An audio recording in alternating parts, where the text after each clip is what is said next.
Aujourd'hui, je vais démonstrifier comment de comprendre pourquoi la Terre est plate. Ils sont des millions dans le monde, on les appelle les platistes. Les quoi?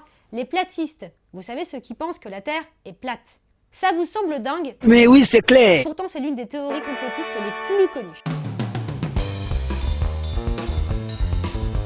Et oui, depuis quelques années, les platistes reviennent en force. Aux États-Unis, en France, ces communautés sont en plein essor. Et ce mouvement prend de plus en plus d'ampleur grâce aux réseaux sociaux. D'ailleurs, le Brésil a accueilli en novembre dernier sa première convention de la Terre plate.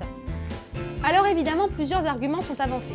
D'abord, certains pensent que l'État nous ment, qu'on nous cache quelque chose. Mais celui qui revient le plus souvent, c'est celui-ci. La Terre se déplacerait dans l'espace à une vitesse de 1000 km/h. Enfin, moi je sens rien. Bon, je sais ce que vous vous dites. Comment des siècles de recherches scientifiques peuvent être remis en cause comme ça, aussi simplement? Eh bien, il y a une explication à tout ça. Avez-vous déjà entendu parler de l'effet Dunning-Kruger? C'est un nom un peu compliqué, mais je vais vous expliquer, c'est très simple. Ça vient de deux psychologues américains, Dunning et Kruger, qui se sont aperçus que les personnes les moins compétentes ont tendance à surestimer leurs connaissances. En gros, moins j'en sais sur un sujet, plus j'ai l'impression de le maîtriser. Je sais, ça semble complètement paradoxal, mais pourtant c'est très courant.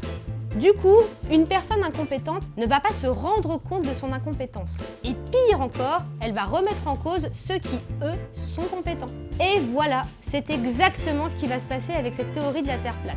On va remettre en cause le travail des astrophysiciens, des astronautes et plus largement de la communauté scientifique, alors que finalement on n'y connaît pas grand-chose. Bon, en l'occurrence, la Terre plate, c'est une théorie très ancienne qui date de l'Antiquité. À l'époque, on sait très peu de choses sur le monde qui nous entoure. On va donc se fier à ce qu'on voit. L'horizon face à moi est plat, donc la Terre est plate. Ce n'est qu'au début du XVIe siècle, avec les grandes découvertes, qu'on va commencer à remettre en cause cette idée. Imaginez le contexte. Christophe Colomb, un grand navigateur italien, veut rejoindre les Indes. Mais pour éviter de passer par un chemin contrôlé par les musulmans, il a une idée, toujours continuer vers l'ouest pour contourner l'obstacle. Parce que Christophe Colomb en est sûr, notre Terre est ronde. Alors à l'époque, ce genre d'idée fait scandale. Tout le monde pense, surtout l'Église, que notre Terre est plate. Des astronomes et des scientifiques, comme Copernic et Galilée, vont eux aussi se heurter à l'Église. Mais finalement, l'idée que la Terre est ronde va finir par s'imposer. Et puis je vous assure qu'on a quand même des preuves bien solides sur le sujet.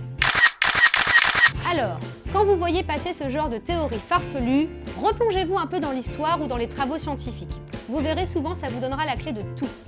Et puis surtout, ne partagez pas n'importe quoi.